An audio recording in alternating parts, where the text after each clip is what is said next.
Okay, the day is December the 9th, 2024. We're going to get into one more story. And this story right here is on ooh, Festapo? Festepo. Fastepo. And the title or the headline of this story is China removes tariffs on African product, but apply up to 20% for EU goods. What's next? We know what's next. The war. But let's get into it. So for anybody that says that China is in Africa, exploiting Africa, ripping Africa off, stealing Africa's resources, this right here is a rebuttal to that false narrative. Let's get into it. Despite decades of colonization and exploitation by European powers, Africa has received only intermittent and limited support from the European Union in the form of aid. However, trade dynamics between the European Union and Africa have mirrored those with other regions, offering little recognition of the unique disadvantages faced by African economies. This equal treatment of African exports outside the continent has often made it harder for African products to compete internationally. African producers are subject to the same tariffs and customs duties as those from more developed economies, creating a significant barrier to competitiveness in global markets. In contrast, China has taken a bold step to change this paradigm by introducing a zero-tariff policy for African products imported into its market. This groundbreaking move aims to accelerate Africa's economic growth by providing small businesses across the continent with unprecedented access to China's vast consumer base.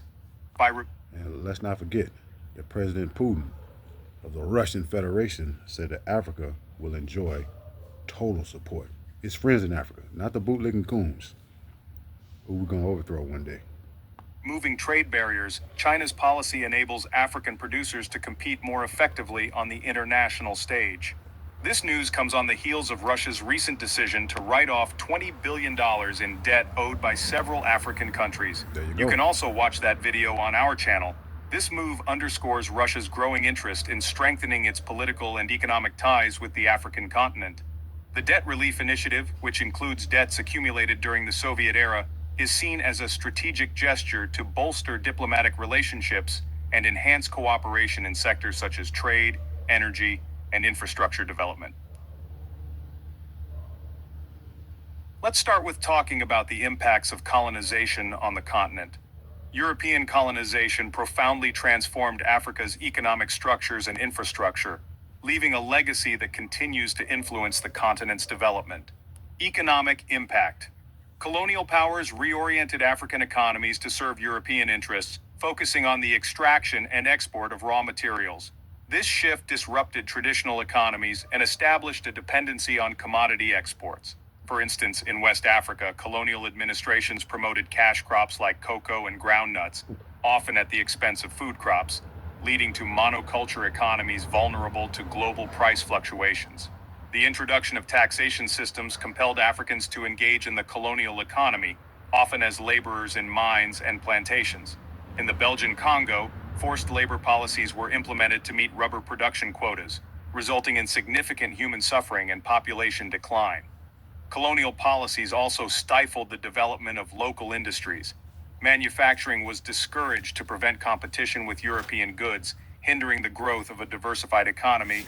This lack of industrialization left many African nations reliant on exporting raw materials and importing finished products, a pattern that persists in some regions today. Infrastructure development. Colonial powers invested in infrastructure primarily to facilitate resource extraction and administrative control. Railways, ports, and roads were constructed to connect resource-rich areas to coastal ports for export. The Uganda Railway, built by the British, linked the interior of East Africa to the Indian Ocean, enabling efficient transport of goods like coffee and tea. However, this infrastructure was often unevenly distributed, favoring areas of economic interest to the colonizers. Many regions remained underdeveloped, lacking basic transportation and communication networks. Additionally, the infrastructure was designed to serve colonial economies, with little consideration for fostering intra-African trade or connectivity. Urbanization and social infrastructure. Colonial rule accelerated urbanization, with cities developing around administrative centers, mining operations, and ports. However, urban planning often segregated European settlers from African populations, leading to disparities in access to services and amenities. For example, in South Africa, If you are over 40 and don't have life insurance in the United States, we're going to show you how easy it is to apply for up to $300,000 in coverage with no Liar. medical exam. For example, in South Africa, policies of racial segregation were implemented, culminating in the apartheid system. Education and healthcare systems established during the colonial period were limited and primarily served the colonial administration and settler communities. The focus was on basic education to create a semi-skilled labor force with little investment in higher education or professional training for African. And that's what they're doing down here in Memphis. They providing the bulk of the black population down here with a basic education so they can keep them working off inside their factories and stuff. This neglect contributed to a shortage of skilled professionals in post-independence Africa. Long-term consequences. The economic and infrastructural patterns established during colonization have had enduring effects. Many African economies remain dependent on the export of a narrow range of commodities, making them susceptible to global market volatility. The uneven development of infrastructure has contributed to regional disparities and hindered economic integration within the continent. History of Africa and China trade. Since the end of the colonial era, the relationship between China and African countries has evolved into one of the most dynamic partnerships in the global South.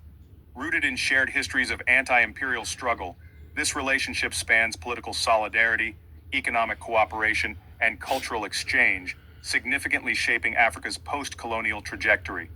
The seeds of China-Africa relations were sown during the 1950s and 1960s as African nations gained independence. China actively supported liberation movements in countries like Algeria, Zimbabwe, and Mozambique, offering material aid and ideological guidance. Beijing's anti-imperialist stance resonated with Africa's struggle against colonialism and established a foundation of trust. An early example of solidarity was China's backing of Algeria's fight for independence from France, providing arms, training, and diplomatic recognition. Similarly, China supported the Zimbabwe African National Union, or ZANU, during the Rhodesian Bush War, aiding its efforts to achieve independence. Trade and investment. China's trade with Africa skyrocketed from $10 billion in 2000 to over $254 billion in 2021. This growth has made China Africa's largest trading partner. The relationship is symbiotic. Africa provides raw materials such as oil and minerals, while importing machinery, electronics, and textiles from China. Political and diplomatic relations. China has maintained robust political ties with African nations. Beijing's policy of non-interference resonates with African governments, many of which value sovereignty in the face of external pressures. The Forum on China-Africa Cooperation, or FOCAC, established in 2000, institutionalized Sino-African relations, culminating in commitments such as the 2018 pledge of $60 billion in financial support. Ooh. Let's take a quick pause. Like if you've enjoyed the video so far, could we ask a small favor? Hitting the like button helps us reach a broader audience, and sharing your thoughts or feedback in the comments makes an even bigger impact. Thank you for watching. Now, let's dive back in. Belt and Road Initiative. China's Belt and Road Initiative, or BRI, launched in 2013, has significantly influenced infrastructure development across Africa. By 2023, China had signed 215 cooperation documents with 155 countries and 32 international organizations under the BRI framework. This expansive engagement has led to numerous projects aimed at enhancing connectivity and fostering economic growth on the continent. East Africa. In Kenya, the Standard Gauge Railway, or SGR, connecting Mombasa to Nairobi, is a flagship BRI project. Completed in 2017 at a cost of $3.6 billion, it was financed by the Export-Import Bank of China and constructed by the China Road and Bridge Corporation. The railway has reduced travel time between the two cities from 12 hours to about 4.5 hours, facilitating trade and passenger movement.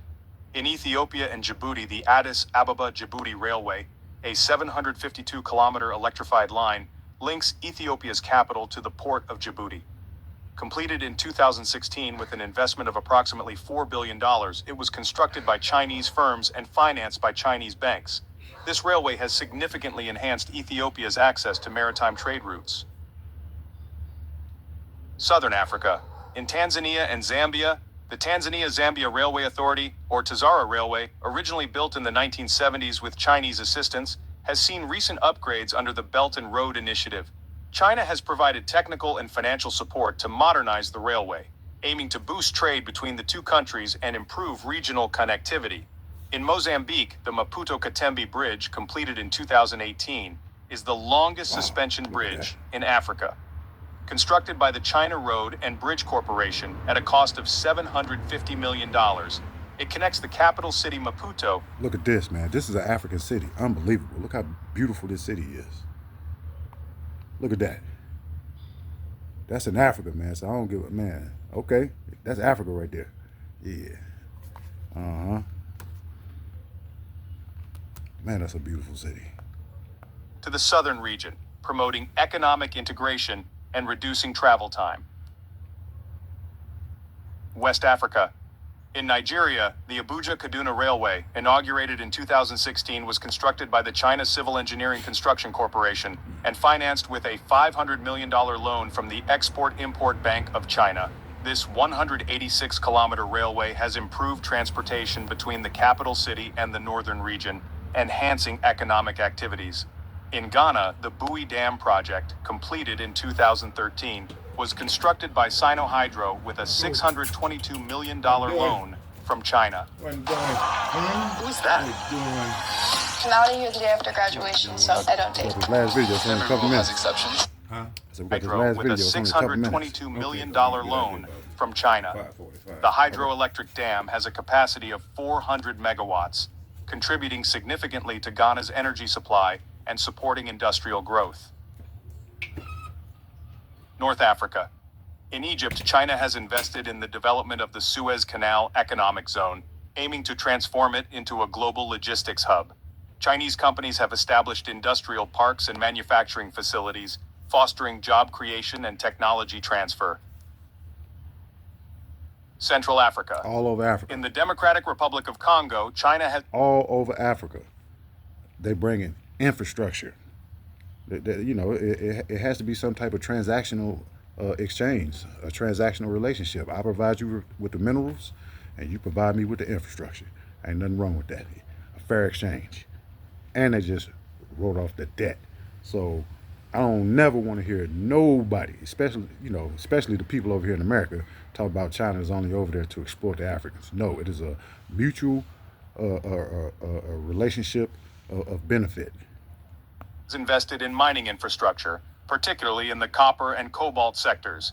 The Sicko Mines Agreement involves Chinese firms developing mining projects in exchange for infrastructure development, including roads and hospitals, valued at $6 billion. China's Belt and Road Initiative continues to play a significant role in Africa's infrastructure development, with several ongoing projects across the continent. In Nigeria, in September 2024, Nigeria and China signed agreements to strengthen collaboration under the Belt and Road Initiative framework, focusing on infrastructure development, human resources, and nuclear energy. This partnership aims to deliver significant infrastructure projects, including deep-sea ports and rail lines, to bolster Nigeria's economic growth. In Algeria, in August 2023, Algeria and China agreed to construct approximately 6,000 kilometers of railway lines. 6,000. This project is part of Algeria's strategy to enhance its transportation infrastructure and improve regional connectivity. In the Democratic Republic of Congo, China has invested in mining infrastructure, particularly in the copper and cobalt sectors. The Sicko Mines Agreement involves Chinese firms developing mining projects in exchange for infrastructure development, including roads and hospitals, valued at $6 billion. China has recently implemented a policy granting zero tariff treatment to products from several African countries, aiming to enhance trade relations and support economic development across the continent. In December 2023, China's State Council's Customs Tariff Commission announced that, effective December 25, 2023, 98% of taxable products from Angola, the Gambia, The Democratic Republic of the Congo, Madagascar, Mali, and Mauritania would be exempt from tariffs upon entering China. This initiative expanded upon previous efforts, as over the past 2 years, China had already removed tariffs on 98% of products from 21 African nations, including Ethiopia, Niger, Benin, Mozambique, and Sudan. Furthering this commitment, in September 2024, during the Forum on China-Africa Cooperation Summit in Beijing, President Xi Jinping announced that China would grant zero tariff treatment to all least developed countries with diplomatic relations with China, encompassing 33 African nations. This policy positions China as the first major economy to offer such comprehensive tariff exemptions to least developed countries. China's recent zero tariff policy for least developed countries, including 33 African nations, is a multifaceted strategy with significant objectives and strategic implications. By eliminating tariffs, China aims to boost imports from African countries, particularly in the agricultural sector, to address existing trade imbalances. In 2022, China-Africa trade reached a record $282 billion, with China maintaining a trade surplus. This policy seeks to increase African exports to China, promoting a more balanced trade relationship. The zero tariff policy is designed to stimulate economic growth in African nations by providing greater access to the Chinese market. This access can lead to increased foreign exchange earnings and job creation. For instance, in 2023, China granted zero tariff treatment to 6 African countries, resulting in a 7% year-on-year increase in China-Africa trade, totaling approximately $253.65 billion in the first 11 months. Offering zero tariff treatment deepens China's diplomatic and economic relationships with African countries, reinforcing its influence on the continent. The Forum on China-Africa Cooperation serves as a primary platform for such engagements, with summits held every 3 years to discuss and enhance bilateral relations. By eliminating tariffs, African exporters gain enhanced access to China's vast consumer base, reducing costs and increasing the competitiveness of their products. This access can lead to higher export volumes and revenues. The policy encourages African countries to expand their export portfolios beyond raw materials to include value-added goods. This diversification can lead to more sustainable economic growth and reduce dependency on a limited range of exports. Increased exports to China can stimulate economic growth, contribute to poverty reduction, and support sustainable development in African nations.